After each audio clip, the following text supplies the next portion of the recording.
আসসালামু আলাইকুম everyone. Hello, সবাই আমরা একটু বসি, আমরা একটু কথা বলি, সবার সাথে একটু ইন্ট্রো হই। অনেকেই আমাকে চিনে, আমি অনেকের চিনি না, ঠিক আছে।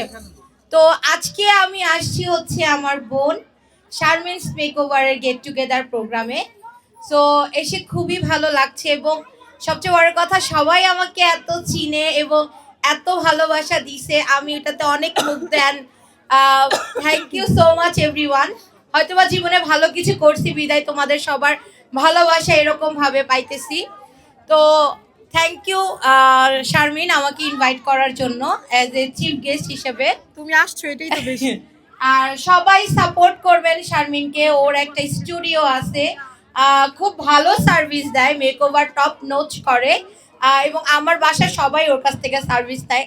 আমি যতই মেকআপ আর্টিস্ট হই না কেন, আমি কাউকে সাজায় দেই না, আমারটা আমিই সাজি এবং আমার মানে সবগুলারে ওর কাছে পাঠাই। তো মাশাআল্লাহ আলহামদুলিল্লাহ খুব ভালো কাজ করে।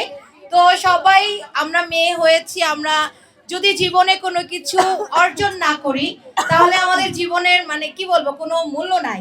প্রত্যেকটা মেয়েরই লাইফে কিছু করা উচিত, তাই না? কিছু না করলে না মানে নিজের কাছে আসলে মেয়েদের কোনো মানে নিজস্ব কোনো কিছু বলতে নাই। বাবার বাড়ি বাবার বাড়ি, জামাইয়ের বাড়ি জামাইয়ের বাড়ি, তাই না? নিজের পরিচিত বলতে কি আছে? কিছুই নাই। বাবার বাড়ি যখন ছিলাম বাবার বাড়ি দিয়ে পরিচিত, জামাইয়ের বাড়ি গেছি জামাইয়ের বাড়ি নিয়ে পরিচিত। আমি যে একটা মেয়ে, আমার কি পরিচিত? আমাকে কে নামে চিনে? কয়জন চিনে?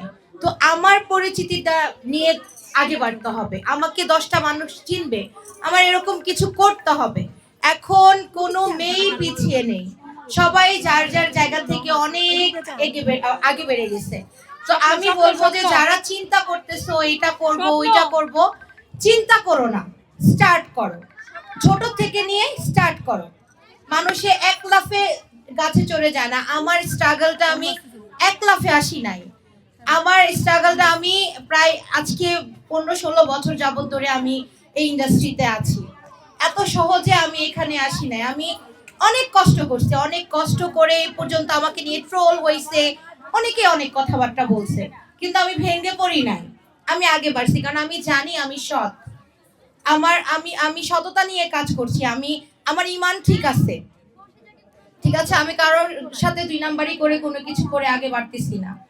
আমার ভিতরে সততা আছে, আল্লাহ তাআলা একদিন ঠিকই আমাকে সাফল্য দিবে ইনশাআল্লাহ। আমি এখন নাতাশা মেকআপ আর্টিস্টই, আমার নিজের একটা ব্র্যান্ড আছে বাংলাদেশে আলহামদুলিল্লাহ। আমি কষ্ট করছি লাইফে, সততা নিয়ে থাকছি, ধৈর্য ধরছি, এটার জন্য আল্লাহ তাআলা আমাকে এই পর্যন্ত নিয়ে আসছে। তো আমি তোমাদের সবাইকে বলবো, হারবা ভাঙবা মোচড়াইবা সব করবা, কিন্তু ভেঙে পড়বা না। সব সময় চিন্তা রাখবা যে না, আমি পারবো, আমি পারবো, আমি লাইফে কিছু করতে পারবো। একদিন দেখবা ঠিকই তুমি সাফল্যর মানে চূড়ায় পৌঁছে গেছো, ঠিক আছে। তো কখনোই হোপলেস হবা না, মনের মধ্যে একটা মানে ইচ্ছা রাখবা যে না আমি লাইফে কিছু করতে পারবো, ঠিক আছে। Thank you.